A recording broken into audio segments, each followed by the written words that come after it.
Rádio Rio de Janeiro, a emissora da fraternidade, passa a apresentar Luz na Penumbra, programa que leva ao seu coração a mensagem da doutrina espírita.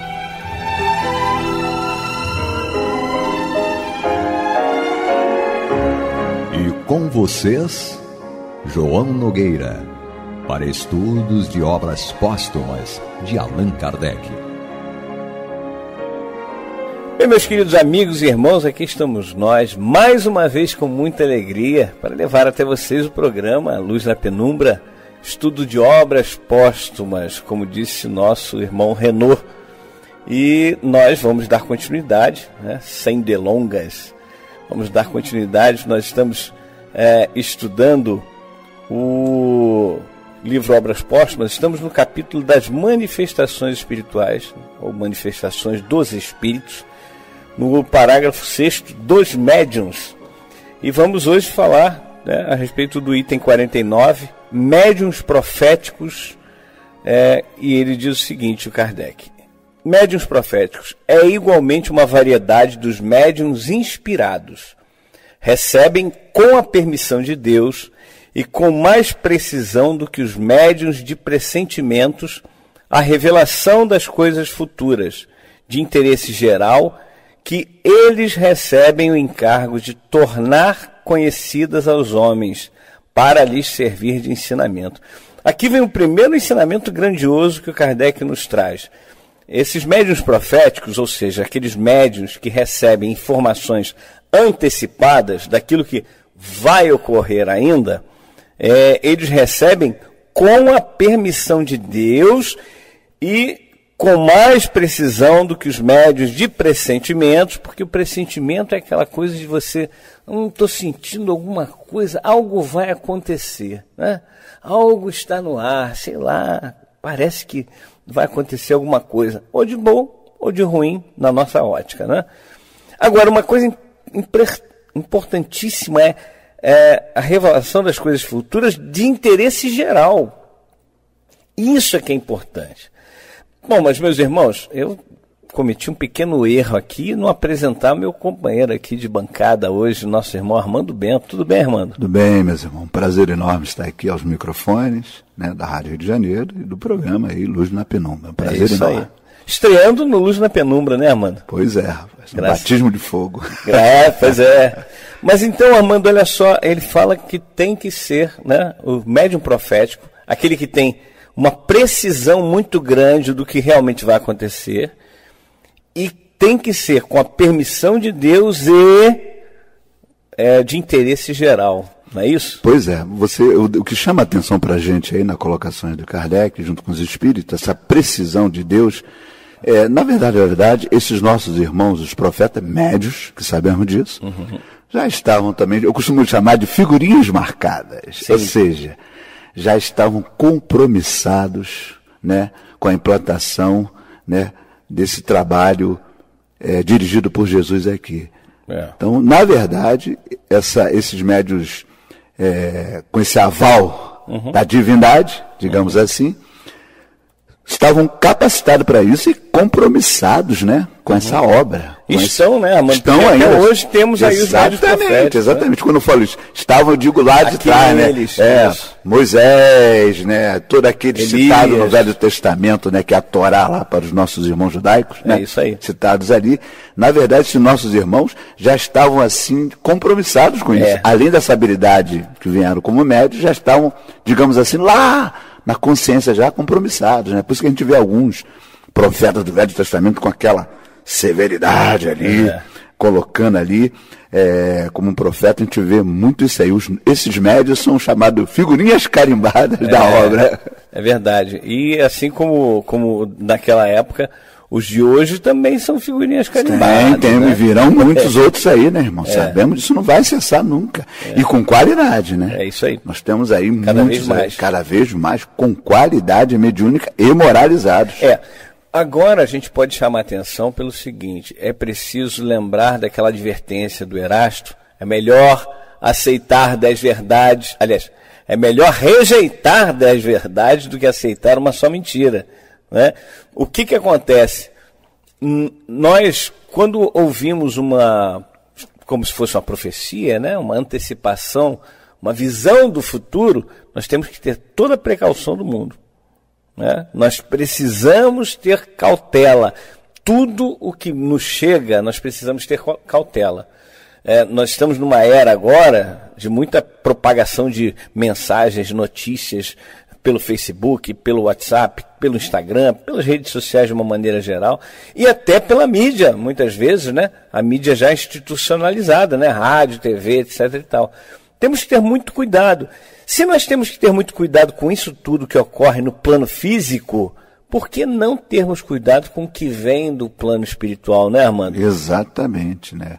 Costumamos dizer, aplicar uma triagem espiritual do conhecimento nisso aí, né? Rever conceitos, né? E às vezes coisas bem simples que estão inseridas ali no texto, né? Aquilo que exalta muito o outro, não é? Tem que ser filtrado, né? Aquilo também que vem trazendo assim como uma verdade absoluta, também ter o cuidado.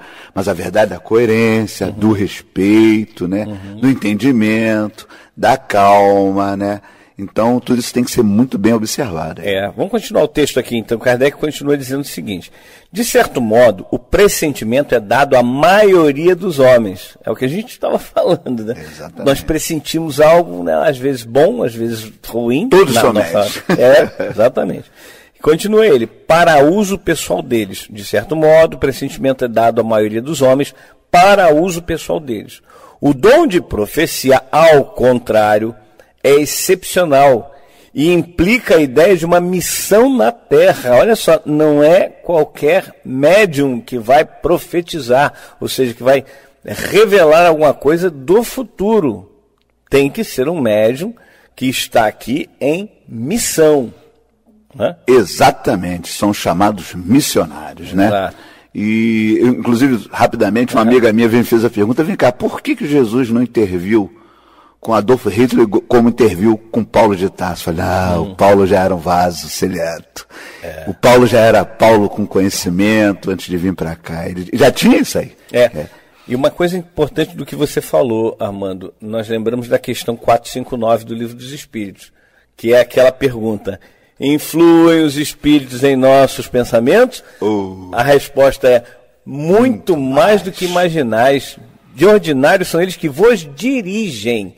E aí é um alerta, porque os espíritos superiores, e falando em Jesus, é o espírito puro por excelência, né? Claro. Mas os espíritos superiores, a partir dos espíritos superiores, eles não nos conduzem, eles não nos dirigem, eles nos alertam, mas, em primeiro lugar, eles têm o maior respeito pelo nosso livre-arbítrio. Exatamente. Pela nossa liberdade de escolha. Então, se nós temos todas as advertências e ainda assim escolhemos ir pelo caminho do mal, pelo caminho errado, conosco, eles não vão interferir. Mas isso não é maldade de Deus? Não, ao contrário. Deus quer que nós tenhamos responsabilidade.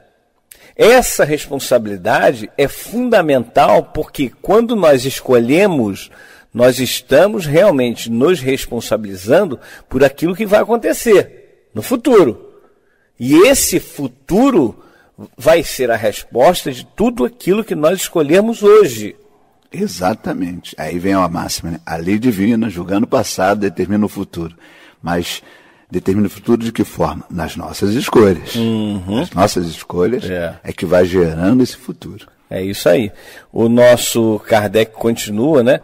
Ele continua dizendo o seguinte: todavia, se há verdadeiros profetas, maior é o número dos falsos, que tomam os devaneios da sua imaginação como revelações, quando não são velhacos que por ambição se fazem passar como profetas. Como tem isso, né? E aí voltamos à questão: por que Deus permite? Eu costumo dizer que, para a gente ter uma ideia assim pálida da habilidade mediúnica que o médium vai usufruir durante a sua vida encarnada, é o seguinte: é o profissional, o médico. O cara faz medicina, jura em salvar vidas e chega aqui Tem uns, vai lá salvar vidas, mas tem outros que buscam outro caminho, vai abortar, vai ganhar dinheiro. Né? Mas, infelizmente. Verdade, então, mesma coisa no campo mediúnico. O médium pode falhar? Pode. Por quê? Porque ele vai estar manipulando essa habilidade dele, essa faculdade, né, dentro do domínio do livre-arbítrio dele. E aí, que escolha que ele vai fazer? É por isso que o Emmanuel, ele frisa bem que a mediunidade tem que ser uma mediunidade com Jesus. Com Jesus, compromissado. Com moralidade. Com moralidade. É você pensar, poxa, será que eu gostaria que fizesse isso comigo? E aí eu vou fazer com o outro. Agora, esses missionários, né, de trazerem as revelações, poucos falam. Sim. Pouquíssimos. Ele diz aqui, ó, o médium verdadeiro, sempre há verdadeiros profetas. Maior, porém, é o número dos falsos. Ou seja, nós temos um grupo pequeno, como o Armando frisou aí, de médiuns em missão, que são os verdadeiros profetas de Deus, e tem aqueles que vêm fascinados, talvez por um espírito que quer fasciná-los. Isso. Mesmo porque, né, nós entendemos através da doutrina espírita que o missionário, ele já não tem que espiar. Não. Ele está evoluindo. Então isso aí já ajuda ele a ter um suporte, quer dizer, ele conseguiu essa condição, né, de ter um suporte dos alertas soarem bem dentro dele. Sim. Por isso que ele está na condição de missionário. Ele não está espiando, mas ele tem que evoluir através dessa habilidade de ser um médium missionário. É isso aí. Aí continua o nosso Kardec, né? O profeta verdadeiro é um homem de bem, inspirado por Deus. Pode ser reconhecido pelas suas palavras e pelas suas ações. Não é possível que Deus se sirva da boca do mentiroso para ensinar a verdade. Que coisa fantástica. Que expressão Kardec está usando aqui, porque ele simplesmente está fazendo uma analogia, como Jesus usou há 2000 anos, da árvore. Não pode a árvore boa dar maus frutos, assim como não pode a árvore má dar bons frutos. Ele está dizendo que Deus não se serve de um mentiroso para espalhar a verdade. Exatamente. É claro que o mentiroso pode servir para muitas coisas, mas para espalhar a verdade tem que ser um missionário, como o Armando lembrou. Um desses espíritos que Jesus coloca aqui no mundo para nos indicar a luz, nos mostrar a luz, fazer com que nós não fiquemos cegos o resto da nossa existência. Abramos o nosso entendimento. E é isso que a gente precisa fazer. Mas, meus irmãos, este é o programa Luz na Penumbra. Estamos estudando obras póstumas. Hoje, aqui na companhia do nosso irmão Armando Bento, que veio aqui para trocarmos essas informações tão importantes. Eu e Armando já nos conhecemos há algum tempinho, né, Armando? Tão velhinho. A gente ainda era novinho, né, na época. A gente nem era paz ainda. Agora eu vou virar avô. Vai virar avô, né, Armando? Mas tem 25 anos, aproximadamente 25 anos que a gente se conhece. É por aí. E graças a Deus, é aquela história, Deus coloca amigos no nosso caminho para que a gente possa chegar mais rápido. E aprender a amar. É isso. Mas voltando aqui, o profeta verdadeiro, diz Kardec no final, é um homem de bem, inspirado por Deus. O que o Armando falou é uma coisa que a gente tem que pensar bem. Eles já não estão no processo de expiação, não. Não. Eles já estão num processo que eles podem até ter aprovação, que eles tenham pedido a Deus para virem com aprovação. Vamos botar aqui um exemplo. Chico Xavier. Exatamente. Ele teve vários problemas de doença física, mas aquilo tudo foi exatamente pedido por ele. O espírito já é missionário. Já está em sintonia com Deus. Encarnado, né? Já está na aprovação. É isso aí. É isso mesmo. Mas, Armando, eu queria avançar um pouquinho e ir para o item 50. Esse item 50 é muito interessante, que você, Armando, de vez em quando passa por esse processo. Médiuns escreventes ou psicólogos. Nem tanto. Quem não conhece, Armando é um compositor, né? Tem várias músicas compostas. É possível, sim, eu acredito, sim. Eu estou falando assim só para brincar e claro que é fato também. Assim, às vezes, por exemplo, tem uma frase que eu coloquei numa canção minha que eu falei, de onde veio isso? Né? Falei, mas é lógico que a gente tem toda uma influência de informações, né, de literatura, que a gente lê, vai se embasando com textos, né, aí da linha doutrinária, da doutrina espírita, essas coisas todas, e acaba colocando. Mas tem uma coisa que nos surpreende, né? A gente coloca assim, né? E a gente, como é que de onde veio isso? De onde veio isso, né? Isso acontece com vários compositores. Alô, Marcelo, né? Tiago Brito, Carlinhos Conceição, com certeza. Com certeza. Isso acontece. Bom, aqui então vamos ler o que diz Kardec. Médiuns escreventes ou psicógrafos. Essa denominação é dada às pessoas que escrevem sob a influência dos espíritos. Assim como um espírito pode atuar sobre os órgãos vocais de um médium falante e fazê-lo pronunciar as palavras, também pode servir-se da sua mão para fazê-lo escrever. A mediunidade psicográfica apresenta 3 variedades bem distintas. Aí é que nós entramos num ponto importantíssimo. Olha as variedades que Kardec cita. Os médiuns mecânicos, os intuitivos e os semimecânicos. E a gente tem essa discussão muito forte aí, né? Porque assim como na escala espírita, lá no Livro dos Espíritos, nas questões 100 em diante, Kardec diz claramente que não há uma fronteira bem delimitada entre um e outro. O médium mecânico, para o semimecânico, para o intuitivo, ou inspirado, vamos usar um ou outro, é uma fronteira muito tênue, muito, né? Não dá para você falar, a partir de agora ele é mecânico, depois ele é semimecânico, agora ele está sendo semimecânico, e depois intuitivo. Muitas vezes são ambos, ou são os 3 ao mesmo tempo. Pode acontecer. Mas vamos frisar, é preciso que nós estejamos bem alertas daquilo que nós já falamos várias vezes aqui no programa. Este programa é o estudo de obras póstumas, em que Kardec coloca nesse princípio alguns dados básicos.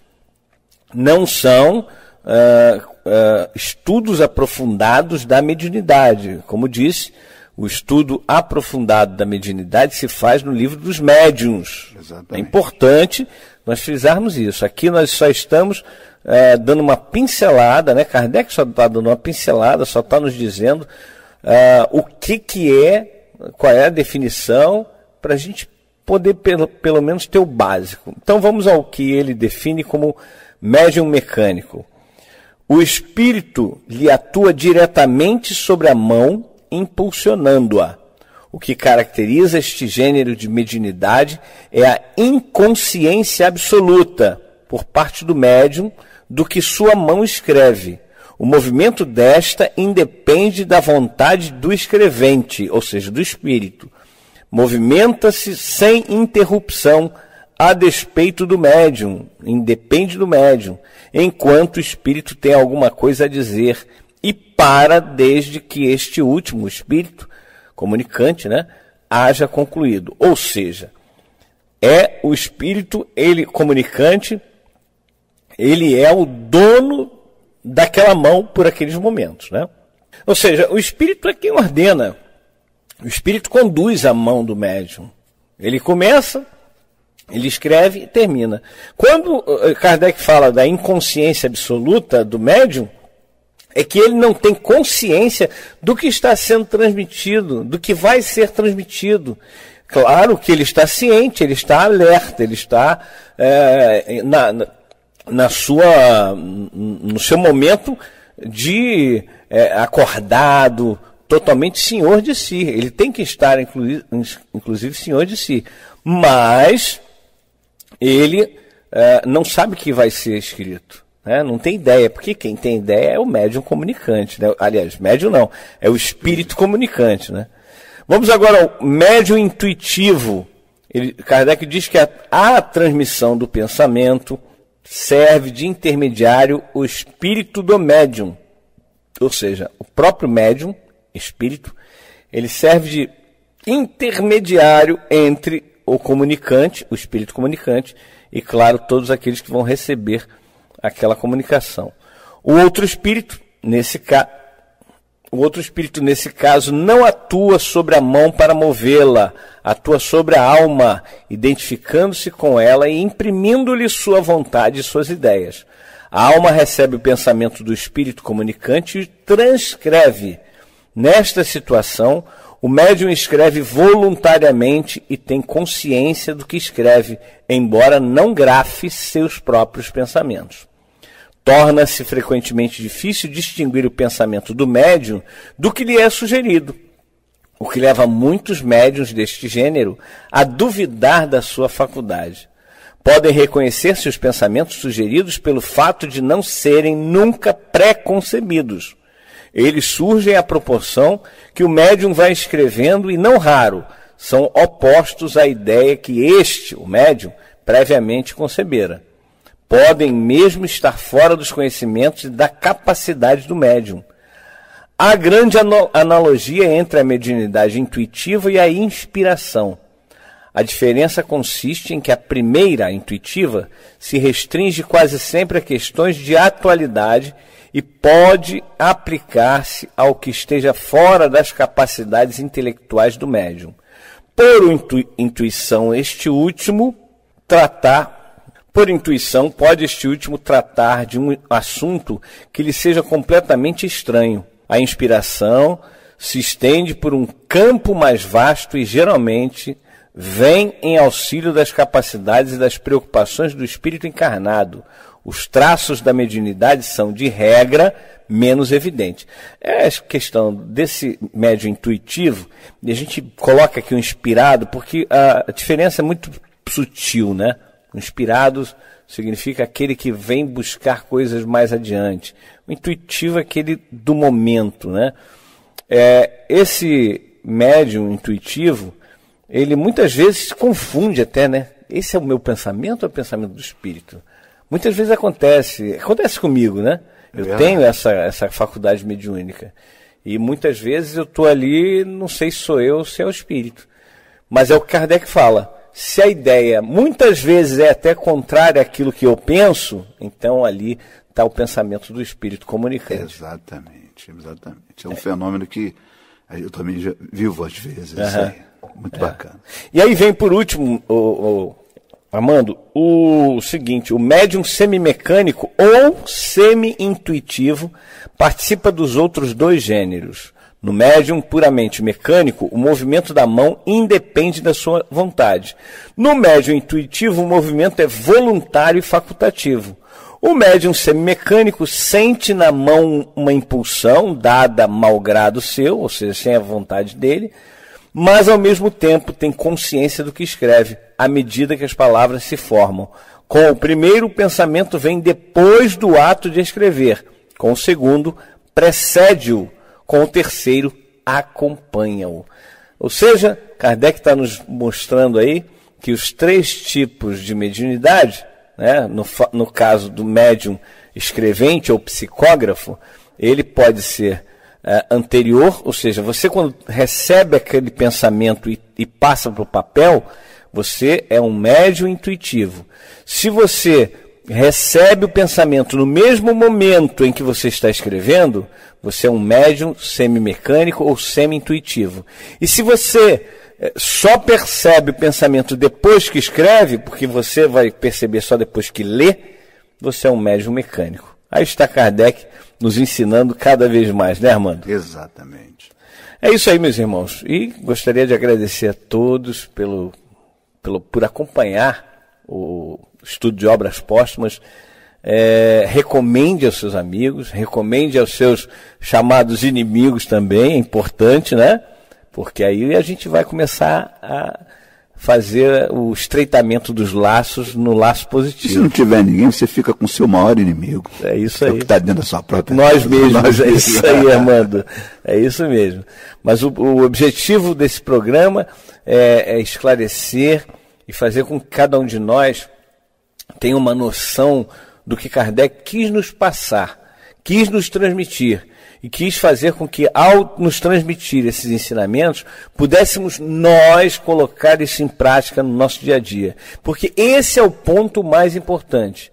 Todos os estudos não seriam nada se nós não praticássemos. E quando nós praticamos, nós transformamos o estudo letra morta em um livro, em letra viva dentro de nós, como dizia Paulo de Tarso, né, Armando? Exatamente, é isso aí.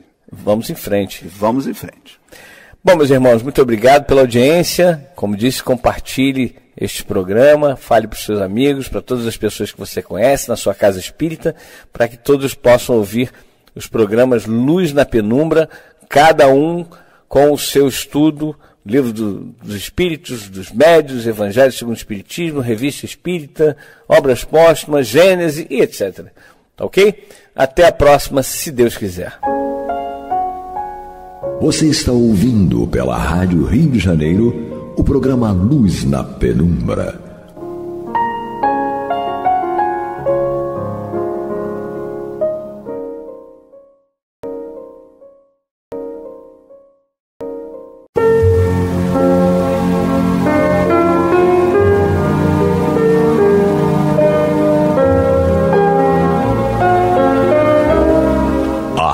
Rio de Janeiro está levando ao seu lar e ao seu coração a mensagem consoladora da doutrina espírita, através do programa Luz na Penumbra.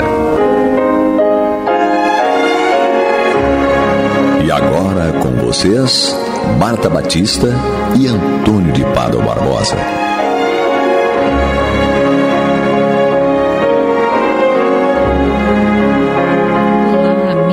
E amigos ouvintes, nós estamos chegando aos seus lares através do programa Luz na Penumbra para dar prosseguimento ao estudo do Evangelho segundo o Espiritismo. Para realizar essa tarefa, como todas as semanas, temos o nosso estimado Antônio de Pádua, que irá continuar a desenvolver o capítulo 16, Não se pode servir a Deus e a Mamon. E hoje ele iniciará o item 14, um item enorme, bem extenso, porque ele trata de algo muito importante. O tema é desprendimento dos bens terrenos. E nós temos na técnica o nosso querido Jefferson nos dando suporte.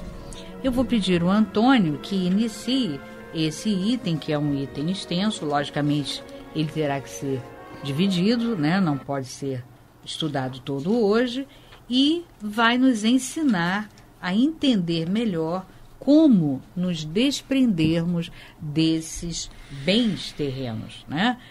Podemos usá-los, mas temos que ter em vista e em mente que precisamos estar desapegados desses bens. E o Antônio que vai nos falar como nós podemos fazer isso. Olá, Antônio. Olá, Marta.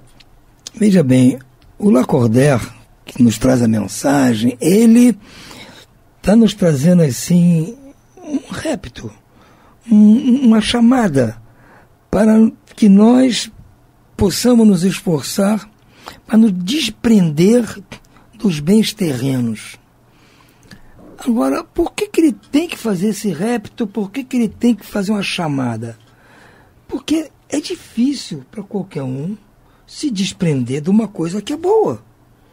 Ué, se eu estou curtindo os bens terrenos, se os bens terrenos são coisas maravilhosas dadas a Deus para nós, humanidade, vivemos aqui no planeta e evoluirmos aqui no planeta.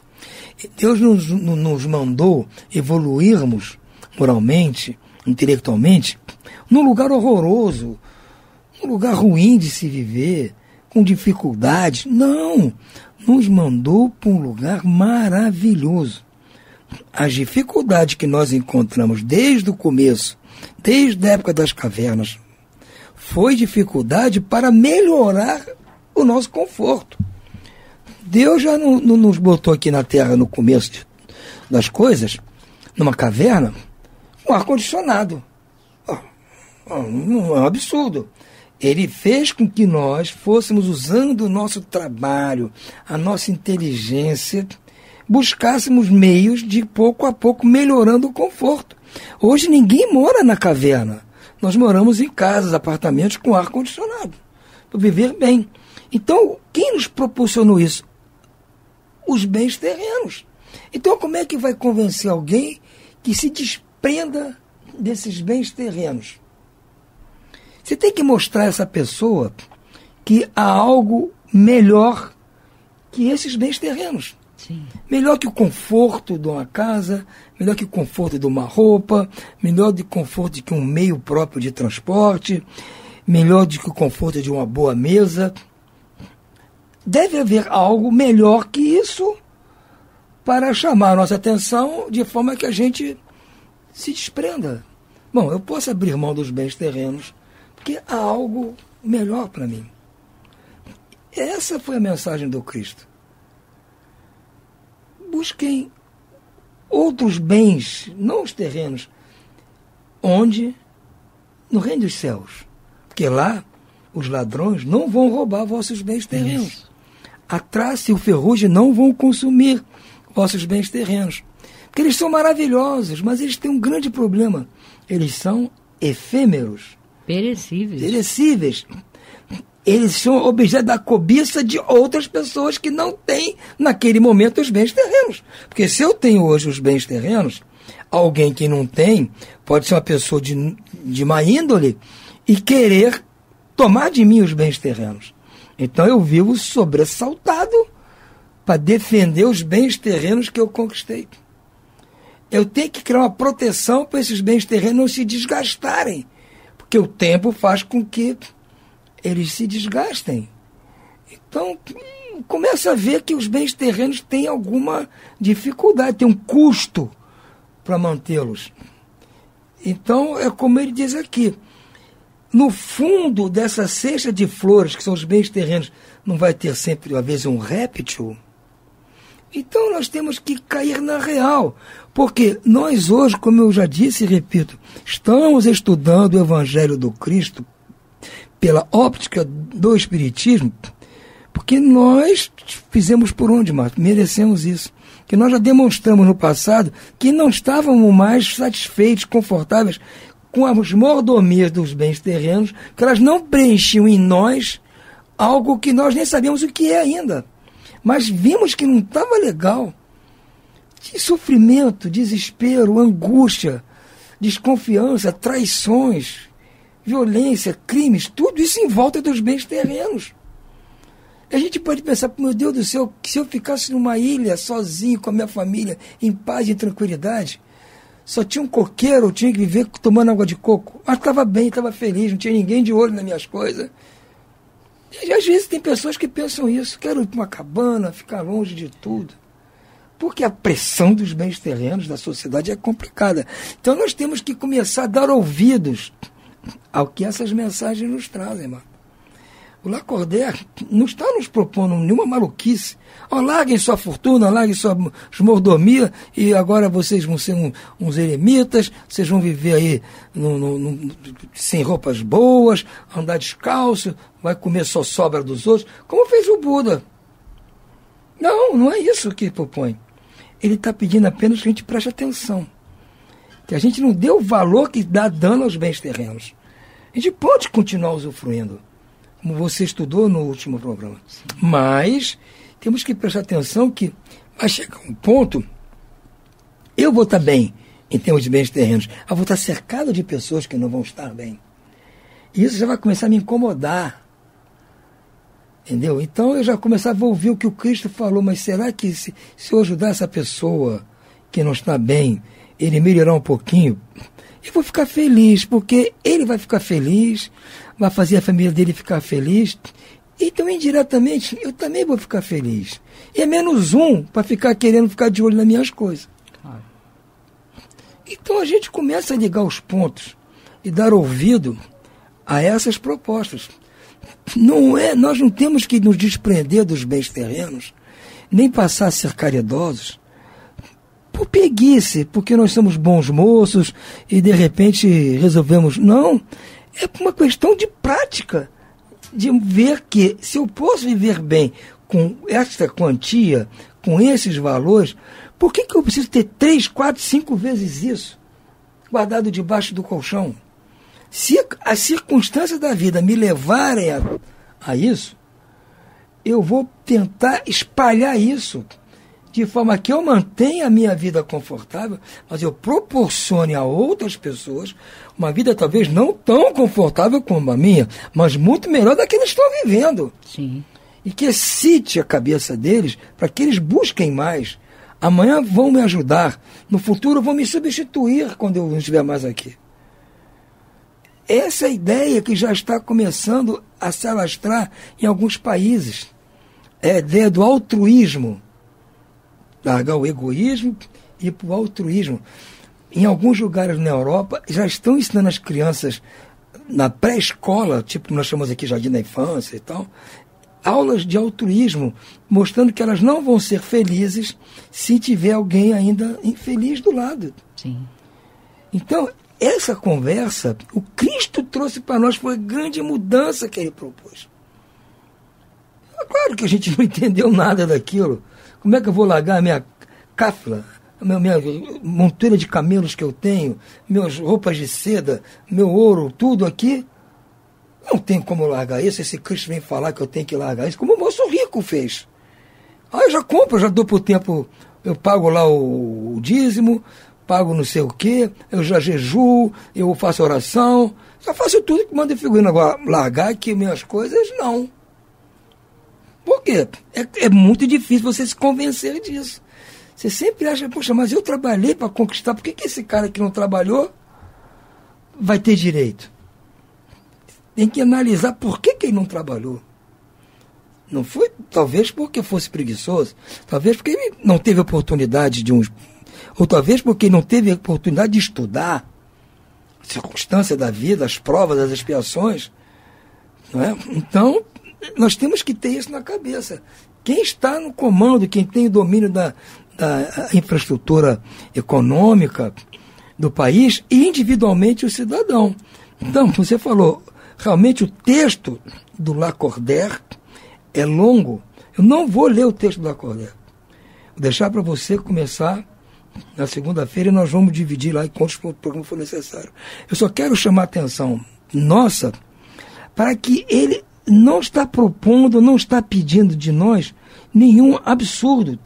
Se nós pararmos para pensar e ver, como ele diz aqui, compreendo a satisfação bem justa, aliás, que experimenta o homem que, por meio do trabalho honrado e assíduo, ganhou uma fortuna. Quer dizer, ele reconhece que a satisfação que a pessoa tem por ter trabalhado com honradez, com honestidade, conquistou aquela fortuna.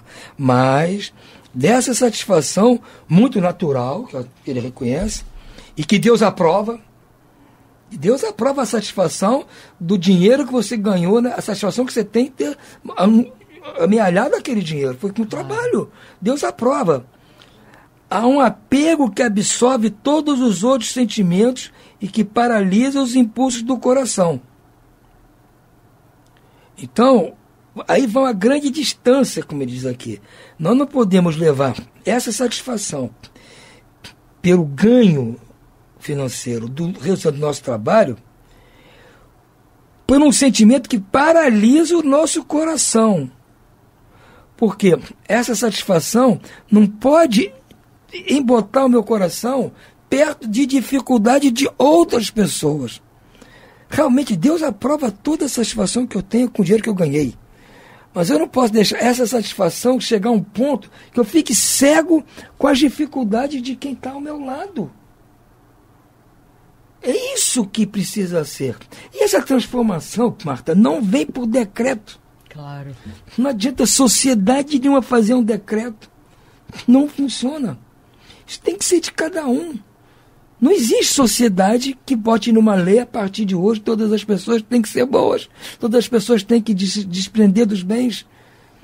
A sociedade já põe impostos maiores sobre essas pessoas, cobram mais imposto de renda, cobram mais, não sei, mas essas pessoas são tão espertas, inteligentes, que elas arrumam meios de driblar isso também. E se, mas vamos taxar as grandes fortunas, ele ganhou muito, vamos cobrar mais. Ele muda de um país para o outro. Então é uma conta difícil de você fazer. Então o trabalho de quem fica preocupado com o sofrimento das pessoas carentes, das pessoas que não têm estudo, das pessoas que não tiveram um trabalho que desse uma remuneração boa, preocupação válida, não deve ser com a estrutura da sociedade, mas tem que ser com o indivíduo da sociedade. Nós temos aqui na mão uma rádio, uma doutrina, então temos que, através da rádio e da doutrina nossa, mostrar às pessoas que elas têm que deixar o coração ser tocado por isso. Não é pedir ao governo que mude a estrutura administrativa e econômica do país, porque não funciona. Já tentaram isso em vários lugares, não funciona. Porque enquanto o homem ficar com o coração duro, egoísta, não tem estrutura administrativa e social que o obrigue a ser bom, generoso, altruísta. Não existe isso. Não existe. Isso é uma questão da pessoa, dele perceber que para ele é vantagem ser altruísta. Para ele é vantagem criar um instituto para ajudar as crianças, os filhos dos empregados, escola, com muitas indústrias, muitas empresas fazem isso. Botou o nome do bonitão lá, mas tudo bem é o nome dele lá, mas ele está fazendo alguma... mas é para bater no imposto de renda, tudo bem, qual o problema? Como acontece nos Estados Unidos. Fulano é um milionário, dono não sei quantos milhões para a universidade, não sei quantos milhões para um centro de pesquisa de câncer, não sei quantos milhões para o museu. Mas ele está fazendo isso porque essa fortuna que ele está usando aí, o imposto de renda ia tomar. Tudo bem.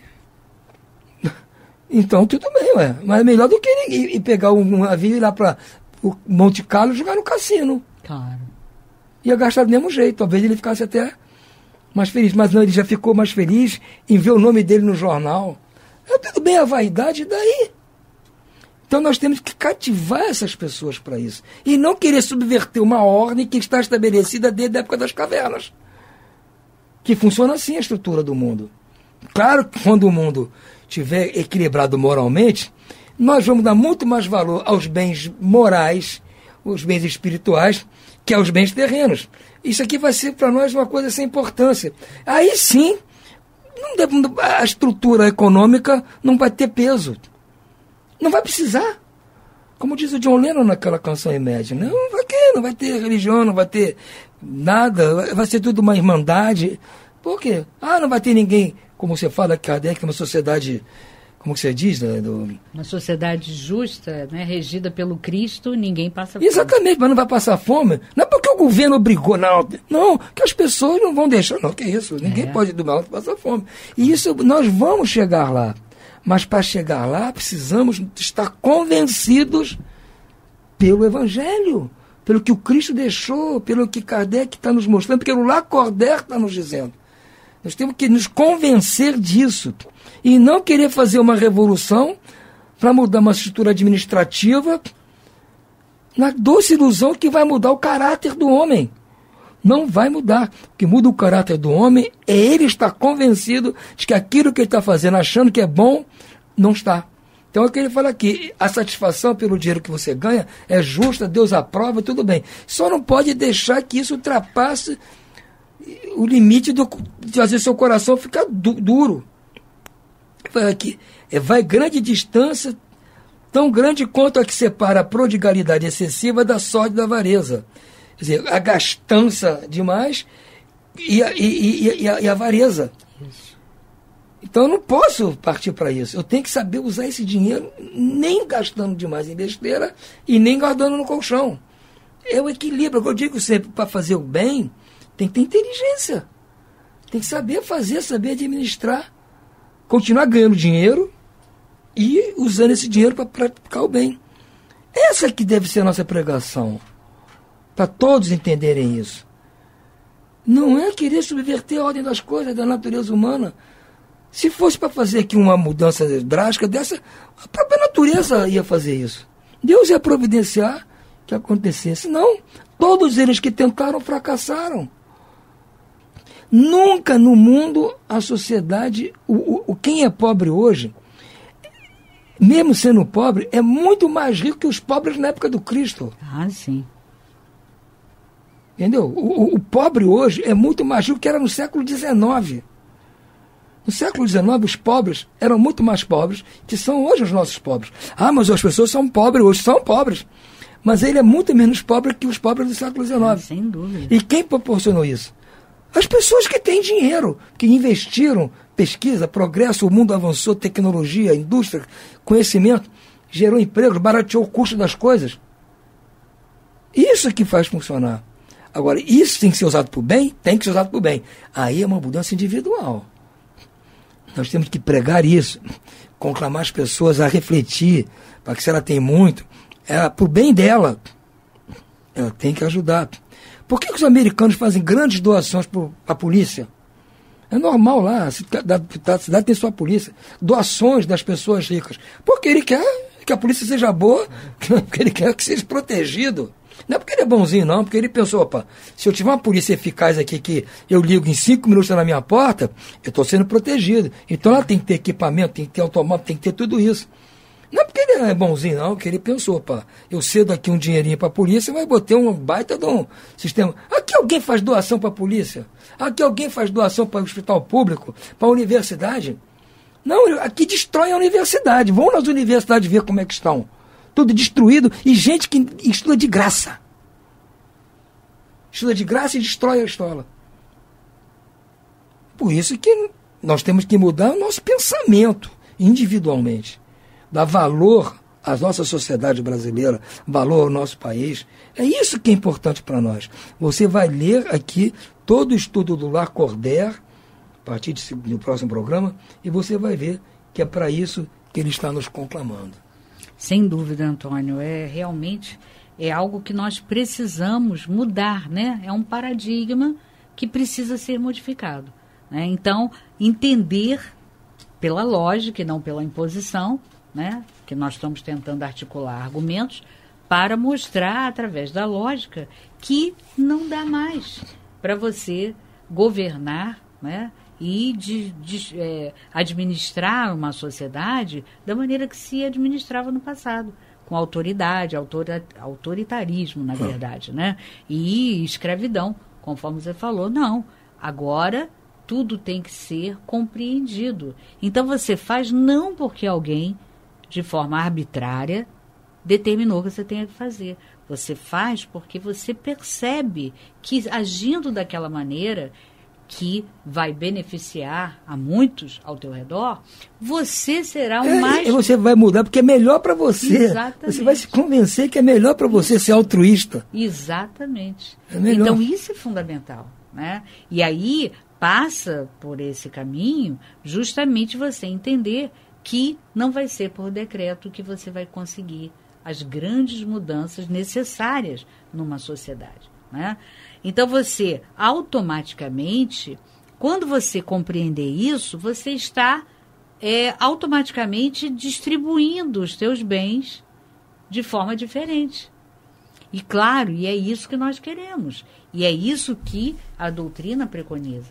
Que você aprenda a distribuir, né, como ele diz, e se desprender dos bens, mas de uma forma tranquila, né, auxiliando os que estão ao teu redor, né, e não mais daquela forma egoísta e daquela forma segurando, não deixando o que Fenelon, na outra mensagem, disse, né, a riqueza concentrada fluindo. Mas fluindo, ela está concentrada, mas ela está fluindo e beneficiando a vários. Então você vai entender que quando você faz isso, o maior beneficiado é você.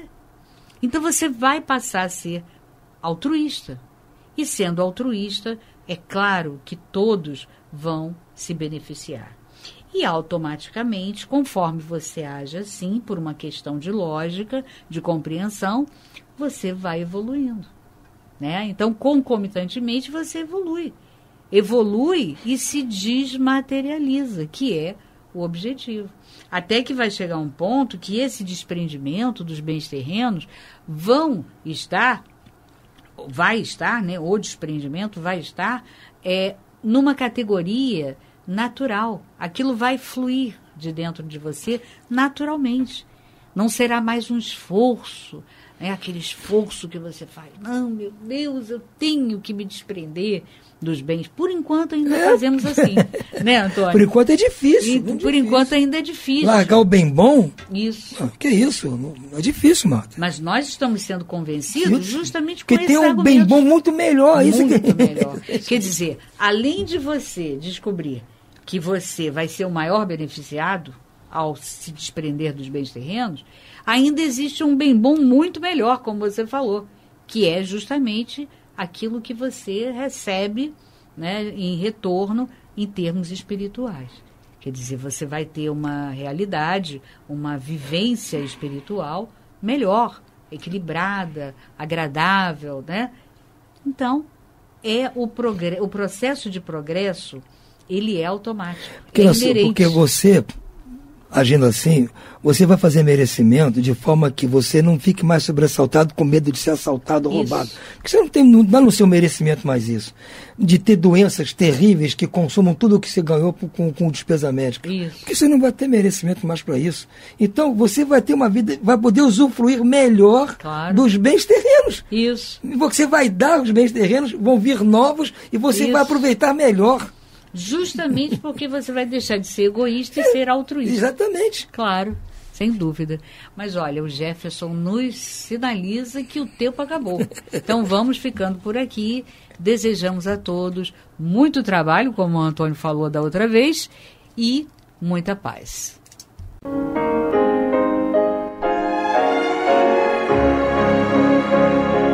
E vamos ouvir agora a prece de encerramento de nosso programa, na voz de Geraldo de Aquino. Jesus, dá-nos coragem para a luta, piedade para os insultos e misericórdia para as injustiças e ingratidões. Limpa nossa alma de inveja e ambições mesquinhas, de ódio e de vingança o nosso caminho. E que dentro em pouco, ao recolher-nos de novo ao calor do nosso leito, para que o sono nos dê a paz e o esquecimento das tristezas humanas, possamos sentir, Senhor, no mais íntimo de nosso ser, a doçura indefinível do Teu amor e a grandeza incomparável da Tua divina presença. Que assim seja.